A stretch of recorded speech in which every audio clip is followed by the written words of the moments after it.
तो जी है नमस्कार दोस्तों, फिर से रिलीज़ हो चुका है खेसारी लाल यादव जी का एक और नया गाना खेसारी लाल यादव एक्ट्रेस रानी का। भले ही अभी खेसारी लाल के गाने पर रिस्पांस नहीं मिल रहा है, लेकिन बैक टू बैक गाना रिलीज़ होते जा रहा है। जी हाँ, गाने का नाम है लइकन के दिल। वीडियो में खेसारी लाल के साथ में एक्ट्रेस रानी नज़र आई हैं। काफ़ी महीने पहले इस गाने का वीडियो शूटिंग हो गया था, जो कि तस्वीर आप लोगों ने ये वाली पहले भी देखी होगी।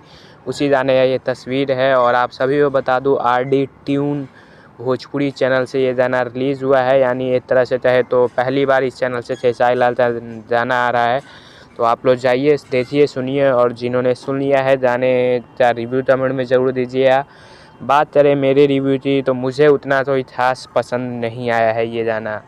आप लोग जाइए, सुनिए, और एक बार फैंस हैं तो भोजपुरी फैंस है, भोजपुरी गाने सुनते हैं, भोजपुरी में खेसारी लाल के फ़ैन हैं, तो आप लोग तो गाने तो एक बार ज़रूर सुनना चाहिए। किसी का भी गाना हो, अच्छा लगे ख़राब लगे कमेंट में ज़रूर बताइएगा। अगर सुन लिए हैं तो तब तक के लिए जय हिंद, जय भोज।